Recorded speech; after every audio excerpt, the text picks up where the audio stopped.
Ngabonile ama-poster amaningi alensizwa la naye evele umshophi ukuthi kahle kahle kushuthi singabantu siyaphela.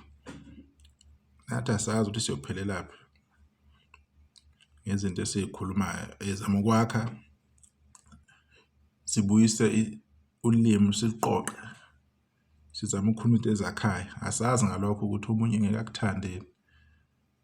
Kodwa ke la kubukeka nje la eSouth Africa sinenkinga enkulu. Kuyabheda ngempela impilo yomuntu ayihlonishwa ayithathwa serious. Bengingamazi-ke mina abantu ke bayamazi lapha ku-TikTok.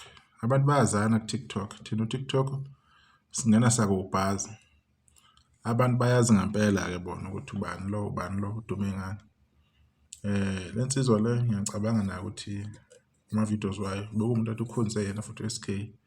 Kodwa futhi ngathi ubelapha emkhakheni wamatekisi mangibheka. Ngiyabuka nje ukuthi zibaningi iyigamegame neziseceleni ezenzekayo eSouth Africa. Ngoba bekuwumuntu obenokuthinta uMaskandi. Ngithe ngikhuluma ngalolu daba lolu. Ngizibuza ukuthi sizoqadana kuze kube nensindle emnyama. Esiphi isizwe esizosakha uma sibhuqabhuqana kanje? Ikuphi okuzokwenziwa? Iliphi ikhambi uma thina sizophathana ngendlela sidlana sodwa kanje? Futhi ayikho into esizoyenza. Ayikho into okuzokwenziwa yona, ayikho into esizoyikhanda. Because even akopolitiki, ematekisini, ema-construction, emabhasini, ikuphi nakuphi kunokuphikisana kwakhona. Abantu abadayisa emgwaqeni kune-competition. Amazama nakhona kuyabheda. Yabo? Makuthiwa kunamaphela nje asebenzayo nakhona kuyabanga. Makuthiwa khona umuntu ozama ukudayisa izimbuzi or izinkomo, lo muntu uyatshontshelwa impahla yakhe.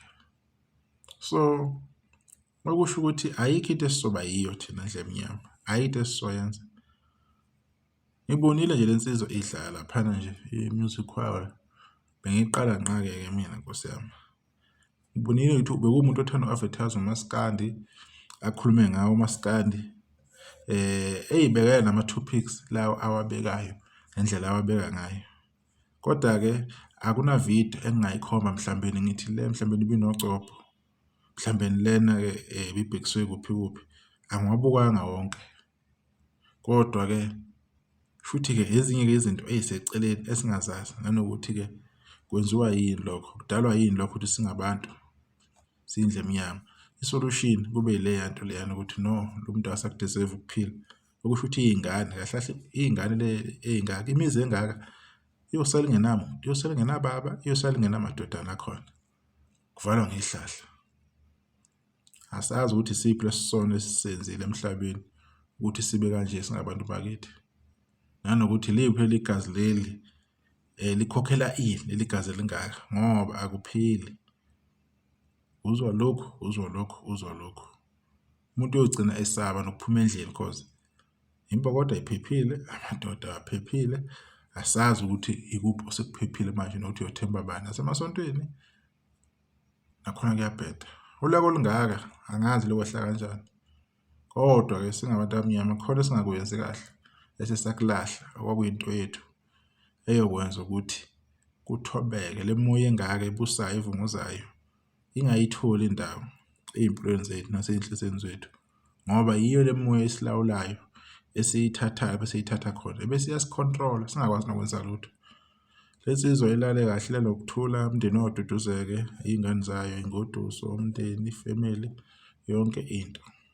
Sibhlungu nje ukuthi mangiyibona nje le ndoda. Angiyazi ke mina bengiqala nje nokuzwa udumo layo. So asazi bafethu ukuthi kuzoba kanjani.